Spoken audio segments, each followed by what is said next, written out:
চলতি মাসে শেখ হাসিনার বিরুদ্ধে তদন্ত প্রতিবেদন, ট্রাইব্যুনাল নিয়ে ভুল তথ্য প্রচার করলে ব্যবস্থার হুঁশিয়ারি প্রসিকিউশনের। চূড়ান্ত কথা তো তদন্ত সংস্থাই বলবেন। আমরা আশা করছি এই মাসের মধ্যে শেখ হাসিনার বিরুদ্ধে যে তদন্ত রিপোর্ট সেটা আমরা পেয়ে যাব। হালনাগাদে চূড়ান্ত ভোটার 12,37,00,000-এর বেশি।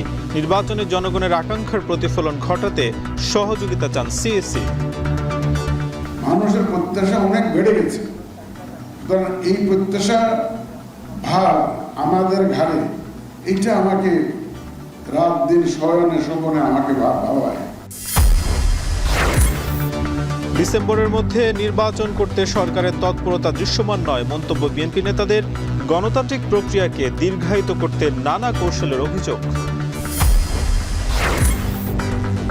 এবং ইফতার সামগ্রী লেবু, শসা, বেগুনের পাশাপাশি চড়া আমদানি ফলের বাজারও স্থিতিশীল রাখতে প্রথম রোজা থেকে ভোক্তার মনিটরিং।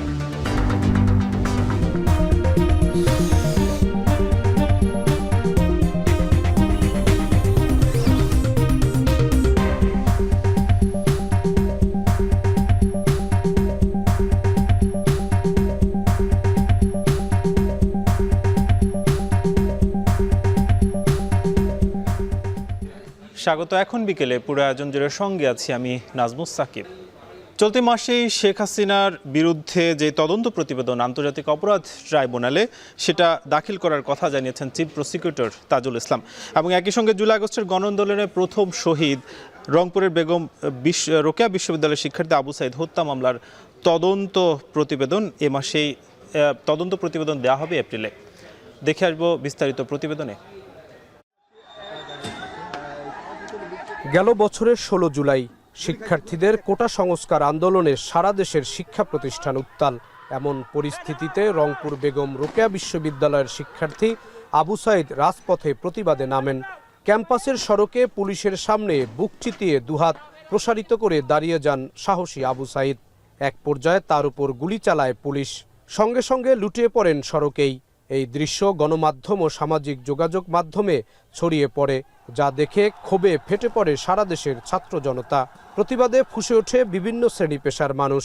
আন্দোলন জোরালো হয় আবু সাইদকে হত্যার পরেই। আবু সাইদ প্রথম প্রাণ হারান জুলাই আগস্টের আন্দোলনে।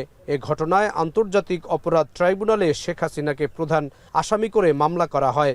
গ্রেফতার করা হয় বেগম রোকেয়া বিশ্ববিদ্যালয়ের তৎকালীন প্রক্টর, 2 পুলিশ সদস্য সহ 4 জনকে। রোববার ট্রাইব্যুনালের চেয়ারম্যান বিচারপতি গোলাম মর্তুজা মজুমদারের নেতৃত্বে 3 সদস্যের ট্রাইব্যুনাল আবু সাইদের মামলায় গ্রেফতার হওয়া 4 জনকে 9 এপ্রিল হাজির করার নির্দেশ দেন। এবং আবু সাইদের সেই শাহাদাতের ঘটনা বাংলাদেশে জুলাই বিপ্লবকে দাবানলের মতো উস্কে দিয়েছিল। সেই ঘটনায় যারা দায়ী, যারা সরাসরি গুলি করেছিল তাদের মধ্যে 2 জন, একজন হচ্ছেন এসআই আমির হোসেন, আরেকজন কনস্টেবল সুজন চন্দ্র রায়। তারা অলরেডি রংপুরে দায়েরকৃত একটি মামলায় জেল হাজতে আটক আছেন। পাশাপাশি সেই সময়ে রোকেয়া বিশ্ববিদ্যালয়ের যিনি প্রক্টর ছিলেন শরীফুল ইসলাম, তিনি এবং এমরান চৌধুরী আকাশ, ছাত্রলীগের বেগম রোকেয়া বিশ্ববিদ্যালয়ের তদানীন্তন সাধারণ সম্পাদক, যারা এই হামলার সাথে সরাসরি সম্পৃক্ত ছিলেন, তারা আরেকটি মামলায় গ্রেপ্তার হয়ে জেল হাজতে আছেন। তাদেরকে আন্তর্জাতিক অপরাধ ট্রাইব্যুনালের মামলায় গ্রেপ্তার হিসেবে প্রদর্শন করার জন্য আজকে আমরা একটা আবেদন করেছিলাম। আদালত সেই গ্রেপ্তার দেখানোর আবেদন মঞ্জুর করেছেন। আগামী 9 এপ্রিল তাদেরকে এই ট্রাইব্যুনালে প্রডিউস করার জন্য নির্দেশ দিয়েছেন। এদিকে শেখ হাসিনার বিরুদ্ধে জুলাই গণহত্যা সহ বিভিন্ন মামলায় চলা তদন্তের যে কোনো একটি প্রতিবেদন চলতি মাসে এই ট্রাইব্যুনালে দাখিল করার কথা জানিয়েছেন চিফ প্রসিকিউটর। আমরা প্রত্যেক ব্যক্তি কেন্দ্রিক ভাগ ভাগ করে মামলাটা করব। শেখ হাসিনার বিরুদ্ধে একটা আলাদাভাবে তদন্ত রিপোর্ট দাখিল হবে, কিন্তু সকল মামলার ঘটনার প্রধান আসামি শেখ হাসিনা এবং সবগুলো মামলা তার নির্দেশে হয়েছে। এভাবেই সমস্ত রিপোর্টগুলো আমাদের কাছে এসেছে। আবু সাইদের হত্যা মামলার তদন্ত প্রতিবেদন এপ্রিলে দাখিল করার কথা জানিয়েছেন ট্রাইব্যুনালের চিফ প্রসিকিউটর। জাহিদ হাসান, এখন, ঢাকা। দেশবাসীর আশা আকাঙ্ক্ষার প্রতিফলন ঘটানোই ইসির প্রধান দায়িত্ব বলে বলেছেন সিএসি। এবং আজকে বলেছেন যে দেশে প্রায় ভোটার রয়েছেন 12,37,00,000-এর মতো, এবং একটি সুষ্ঠু নির্বাচন উপহার দেওয়ার জন্য তারা প্রস্তুতি নিচ্ছেন। মিয়া আমিরুলের প্রতিবেদন। এতদিন যে ভোটের অধিকার পায়নি, ভোট দিতে পারে নাই, আমি এখন বলছি যেটা আমার ফিলিং যেটা, এখন ভোটের অধিকার স্টাবলিশ করার সুযোগ এসে গেছে। যেদিন আমরা ভোটটা দিতে পারবো সেদিন প্রতিষ্ঠা হয়ে যাবে। মানুষের প্রত্যাশা অনেক বেড়ে গেছে, সুতরাং এই প্রত্যাশা ভার আমাদের ঘাড়ে, এটা আমাকে রাত দিন শয়নে স্বপনে আমাকে ভাবায় কিভাবে এই প্রত্যাশা পূরণ করবো আমরা। সরকার ডিসেম্বরের মধ্যে নির্বাচনের কথা বললেও তা দৃশ্যমান নয় বলে অভিযোগ করেছেন বিএনপির স্থায়ী কমিটির সদস্য সালাউদ্দিন আহমেদ। ন্যূনতম সংস্কার শেষে নির্বাচনের রোডম্যাপ দিয়ে জনগণের সামনে তা দৃশ্যমান করার তাগিদ দেন বিএনপির এই নেতা। গণতন্ত্র থাকলে দল হবে, নতুন দল হবে। আজকেও আরেকটি নতুন দল হয়েছে, আমি অভিনন্দন জানাই। আমাদের নেতা তারেক রহমান সাহেব অভিনন্দন জানিয়েছে, সকলেই অভিনন্দন জানিয়েছে। কিন্তু আমাদের লক্ষ্য করতে হবে যে আমরা যাতে ভিন্ন খাতে প্রবাহিত না হই ওই জুলাইয়ের আন্দোলন, আগস্টের আন্দোলনকে। যে সমস্ত সংস্কার প্রস্তাবগুলো নির্বাচনের জন্য আমাদের আগে বাস্তবায়ন করা দরকার, সেটার ভিতরে একটা জাতীয় ঐক্যমত সৃষ্টি হোক এবং সেগুলো আমরা বাস্তবায়ন করি এবং আমরা একই সাথে নির্বাচনের প্রস্তুতি সহ নির্বাচনের রোডম্যাপ আমরা প্রদান করি এবং তার প্রেক্ষিতে জাতি আশ্বস্ত হোক, জাতির মধ্যে একটা অস্থির ভাব আছে সেটা চলে যাক এবং অর্থনীতির অস্থিরতা চলে যাক, অর্থনীতির সমস্ত সরবরাহ ব্যবস্থা যেন নিশ্চিত হয়। এই প্রস্তাবগুলো আমরা দিয়েছি, কিন্তু এখানে আমাদের যত দিন যাচ্ছে তাতে আমাদের মনে হচ্ছে যেন গণতন্ত্রের উত্তরণের এই যে যাত্রাপথ, এইটাকে যেন আরও বেশি দীর্ঘায়িত করা যায়, সেই জন্য কিছু কিছু কূটকৌশল প্রণয়ন করা হচ্ছে। শুরু হয়েছে পবিত্র রমজান মাস, অনেকেই রোজার শুরুতেই কেনাকাটা করছেন। এ বিষয়ে জানাতে রাজধানীর পল্টনের চায়না টাউন মলে আছেন সহকর্মী আরিফ হোসেন, যুক্ত হচ্ছে তার সঙ্গে। আরিফ, জানাবেন যে রমজানের প্রথম দিন কেনাকাটা কেমন হচ্ছে এবং এবার ঈদের পোশাকের দাম কেমন দেখছেন?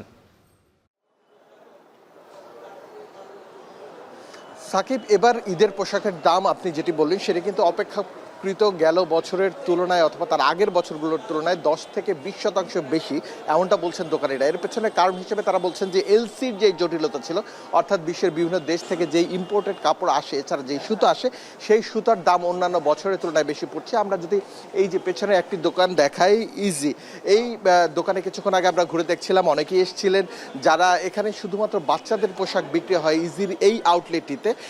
এখানে অনেকে ঘুরে এসে তাদের পছন্দের কাপড় কিনেছেন, কেউ কেউ দেখছেন, ঘুরে দেখছেন, আশপাশের দোকান দেখছেন। সব কিছু মিলিয়ে এই দোকানগুলোতে এখন পর্যন্ত আমরা যেই বিষয়টি জানতে পেরেছি যে ঈদের আগাম যেই কেনাকাটা সেটি কিন্তু এখন পর্যন্ত পুরো দমে শুরু হয়নি, তবে কেউ কেউ এসে কিনছেন তাদের আগাম পোশাকগুলো। এছাড়া অনেকেই বলছেন যে মাসিক যেই বেতনের সময়, অর্থাৎ মাসের প্রথম দিকে, আজকে প্রথম কর্মদিবস, সুতরাং আজকে থেকে তেমনি কেনাকাটা, যে ঈদের কেনাকাটা শুরু হবে এমনটা তারা আশা করছেন না। তারা বলছেন যে 4-5 রোজার পর থেকে আস্তে আস্তে করে এই কেনাকাটা বাড়বে এমনটা দাবি করছেন। এছাড়া আমরা পাশের একটি দোকানে কথা বলেছিলাম যেখানে প্লাস পয়েন্টে, সেই দোকানে তারা বলছেন তারা অন্যান্য বছরের তুলনায় কিছুটা হলেও ছাড় দিয়ে পোশাক বিক্রি করার চেষ্টা করছেন, কারণ বৈশ্বিক যেই মন্দা ভাব, এছাড়া মুদ্রাস্ফীতির যেই প্রভাব, সেটির কারণে তারা মোটামুটি অনেক ধরনের সুন্দর ডিজাইনের আকর্ষণীয় পোশাক নিয়ে আসলেও তারা দামটা অনেক অপেক্ষাকৃত কম রাখছে। সব কিছু মিলিয়ে যারা ব্যবসায়ী রয়েছেন তারা একটি জিনিস আশা করছেন, 4-5 রোজার পর থেকে আস্তে আস্তে করে বেচাকেনা বাড়বে এবং অন্যান্য বছরের তুলনায় তারা সন্তোষজনক বেচাকেনা করতে পারবেন এমনটা ধারণা করছেন। আমরা বিভিন্ন আউটলেট চায়না টাউনে ঘুরে দেখেছি, প্রতি বছর এখানের যে দোকানগুলো রয়েছে যার মধ্যে বিদেশ থেকে মাল বাংলাদেশে এনে যারা বিক্রি করছেন তারাও রয়েছেন, তেমনি দেশীয় প্রতিষ্ঠান রয়েছেন যারা বাংলাদেশি পণ্য উৎপাদন করেন। সবকিছু মিলিয়ে তারা একটি ভালো বেচা কেনার আশা করছেন, তবে এখন পর্যন্ত বেচা কেনা তেমন একটা জমে ওঠেনি। সাকিব।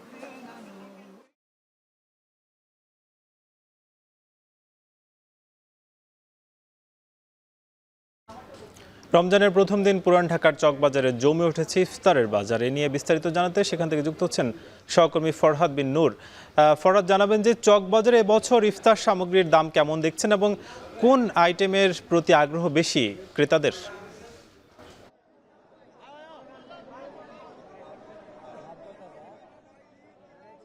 সাকিব, পবিত্র মাহে রমজানের শুভেচ্ছা। আমরা দেখছি যে রাজধানীর যে ঐতিহ্যবাহী যে ইফতার বাজার, চক বাজার, সেখানে কিন্তু আমরা দেখছি যে একেবারে আজকে প্রথম রোজার দিনই আমরা দেখেছি দুপুরের পর থেকে কিন্তু এখানে একদম জমে উঠেছে। এখানে যারা রোজাদার, যারা ভোক্তা, তারা কিন্তু এখানে ইফতার কিনতে আসছেন এবং এখানে যে বাহারি রকমের যে ইফতারের যে আইটেম সেটি কিন্তু এখানে রয়েছে। এবং আমরা যেটি জানি যে ঐতিহ্যবাহী যে খানদানি ইফতার, এটি শুধু রাজধানীতেই নয়, এর সুনাম কিন্তু আসলে সারা দেশেই রয়েছে।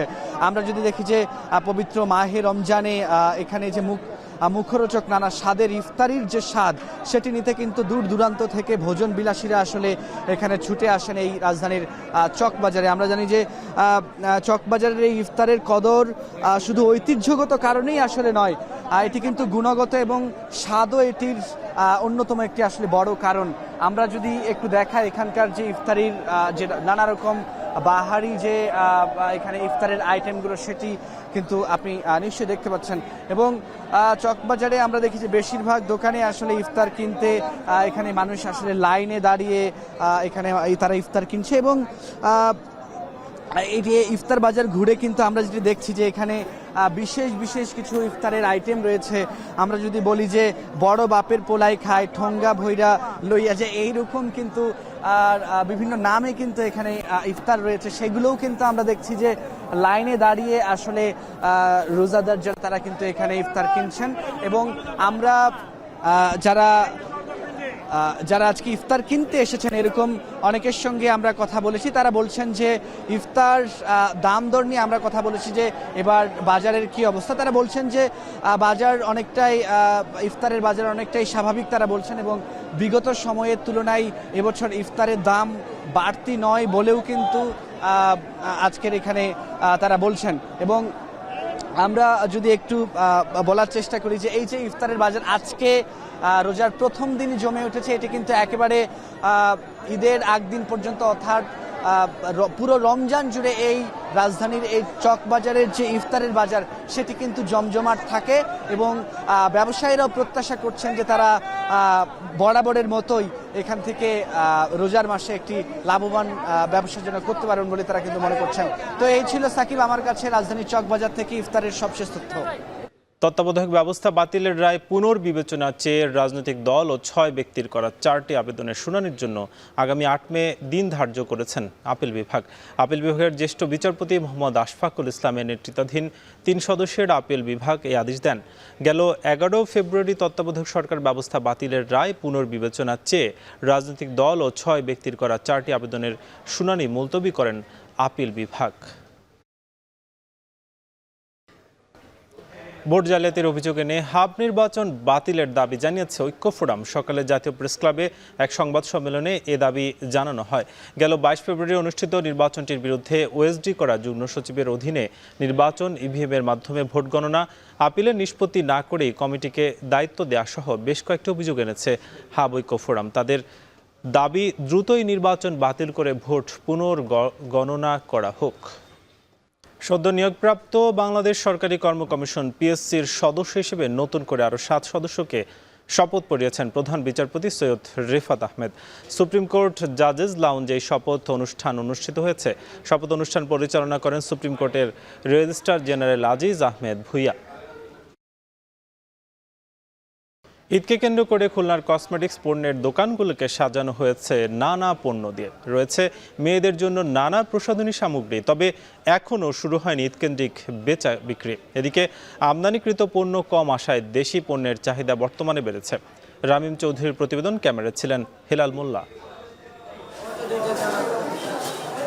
লিপস্টিক, ফাউন্ডেশন সহ রূপচর্চার নানা পণ্য দিয়ে নিজেকে সাজানোর শখটা যেন সব নারীর। ঈদ আসলেই মেয়েদের চাহিদার শীর্ষে থাকে হাত রাঙানো মেহেদির।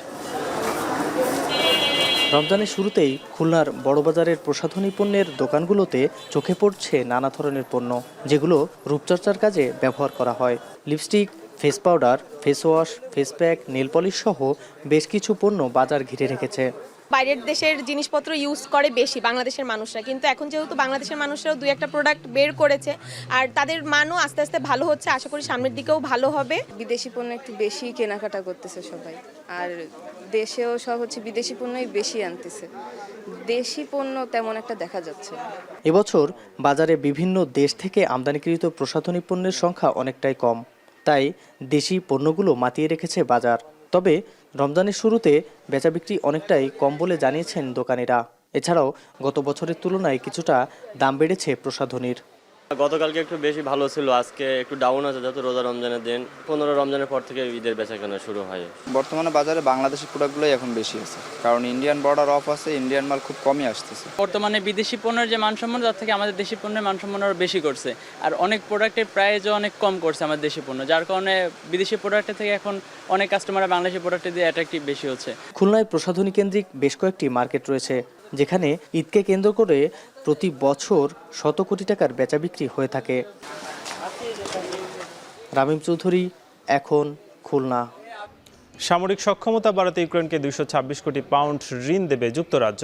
ব্রিটিশ প্রধানমন্ত্রী কিয়ার স্টারমার ও ইউক্রেনের প্রেসিডেন্ট জেলেনস্কির উপস্থিতিতে ঋণ চুক্তিতে সই করেন যুক্তরাজ্যের অর্থমন্ত্রী। চুক্তি অনুযায়ী পরবর্তীতে মস্কোর সম্পদ জব্দ করে সে অর্থ ফেরত দেবে কিয়েভ। ভার্চুয়ালি যুক্ত ছিলেন ইউক্রেনের অর্থমন্ত্রী সার্গেই মার্চেনকো।